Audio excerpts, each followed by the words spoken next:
Welcome all of you, the viewers of Poland Daily Culture. My name is Maria Kądzielska-Koper and we are talking about animation and comic books. With me in the studio is Tomasz Grodecki and Kasper Wilk, both, an artist. One is a writer and one graphic designer and animator about and for the comic book The Moth.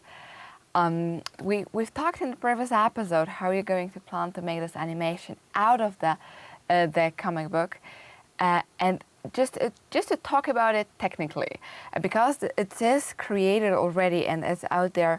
Kacper, please tell me, are you going to draw it back again, or are you going to sort of take it back alive, or based on what is in the comic book, how it is done, like, technically? Yeah. So basically, I'm drawing all the scenes again, but it will be probably based on the characters that are already in the Moth stories, but we are somewhat translating the comics into the animation media. So it's going to be a totally new story with the same characters, with the same background behind, but a new approach. Yeah. And what is your, tell us a little bit about your background. Like, where did you learn to do it? What are you studying? What are you studied? Well, I'm currently studying at Polish-Japanese Academy of Information and Technology, and I'm studying graphic design and media arts, and currently I'm doing motion comics and animation.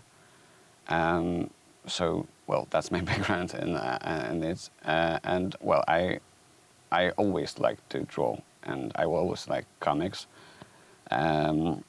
So it's kind of natural to do this. Natural to do it. Tomasz, what about you? I know you are a writer, you don't draw, but you see all of this alive, and the Moth back, in working, living, and you gave the, let's say, your soul into this character. That's why he's out there in the world. Tell me, how do you see this animation? So I remember that during the International Festival of Comics and Games in Łódź, I met Kacper, and he just, proposed his ideas for the Moth comic books. But I am still working with Grzesiek Kaczmarczyk on another comic book with the Moth. So I talked a little bit with Kacper and decided that maybe we would do something different. And that's how the seed of animation was planted. So I saw some shorts made by Kacper. I loved them. And it was a big dream of mine to create an animation with this character. So right now we have a chance. We have a chance to show this character for different audience, because animation lovers are not usually comic book lovers. Sometimes yes, sometimes not. So this is this paradox that, for example, I'm the lover of Japanese animation, absolutely. So the Ghibli studio I'm a fan of. But I never got used to learn how to read comic books, to be honest. So I love Miyazaki, and so I'm on the same boat, let's say.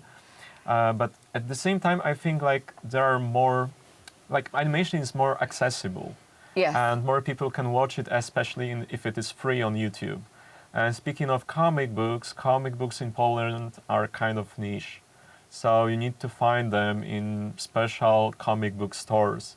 They're not, very popular. So I think, when creating animation with the Moth can show this character to more people, can just make our audience broader, and maybe some people are going to read these comic books too. So that's what I count for. So the animation is a sort of promotion as well of the comic books. And maybe it will grow to something bigger since it's a different audience. And it's also easily to be translated, for example, to English, to make it more accessible in the world. Well, fingers crossed for this, and to all of you, the viewers of Poland Daily Culture. As you can see, you can be young, full of ideas, and with good discipline and some talent, you can manage a lot of things. So we keep the fingers crossed about the animation of the Moth, And to all of you, keep reading and checking out, and definitely if you're comic fans, then The Moth Tma is worth to read. And thank you for watching our show.